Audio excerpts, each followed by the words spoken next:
جو 1947 میں ہم نے اپنی بہنوں کی عزتیں لٹائی تھی نا، وہ ضائع نہ جائے.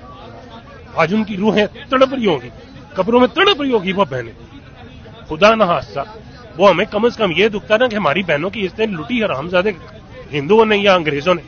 یقین کریں اگر یہ حالات رہے نا تو یہ سارے امیر ہماری بہنوں کو روڈ پہ پسند کیا کریں گے. ہمیں جج پتا کیا بولے گا کہ اپنی دوسری بیٹی بچاؤ، اس کا کیس واپس لے لو، اپنا دوسرا بیٹا بچاؤ.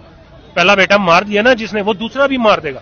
ہمارے کورٹوں میں ایسے ہو رہا ہے. کیولری میں ایک ایسا نہیں ہوا تھا کہ ایک بیٹے نے اپنی بہن کے لیے لڑا، اس کو مار دیا گیا، کوئی ثبوت نہیں ملا. آخرکار اس ایک گارڈ کی قمیض ملی جس کے اوپر بلڈ لگا ہوا، پھر پھنس گیا.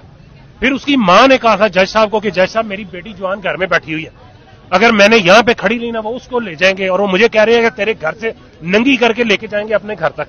وہ ماں نے کہا تھا کہ اگر میری بیٹی کی ضمانت دے سکتے ہو نا اور میری ساری عمر کی ضمانت دے سکتے ہو تو میرا کیس آگے لے کے چلو. اور جج صاحب چپ ہو گئے تھے، جواب نہیں تھا.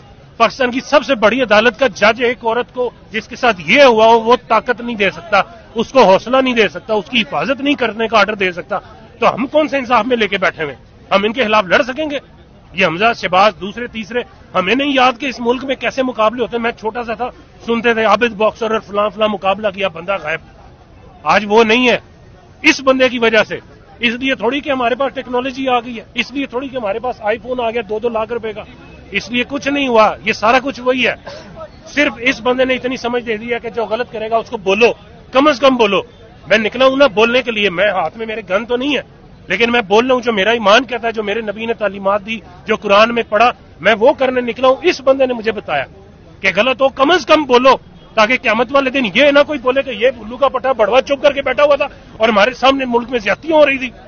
میں تو کہہ سکوں گا نا، میری یہ ریکارڈنگ آج بھی آپ دو گے، آپ اس دن بھی گواہی دو گے کہ میں نے اس بندے کو وہاں پہ دیکھا تھا اور یہ کھڑا تھا. بچے کو کیوں لے کے آئے؟ اسی لیے کہ آپ سب کو بھی یہ لگے کہ یہ گولیاں نہیں دینے آیا.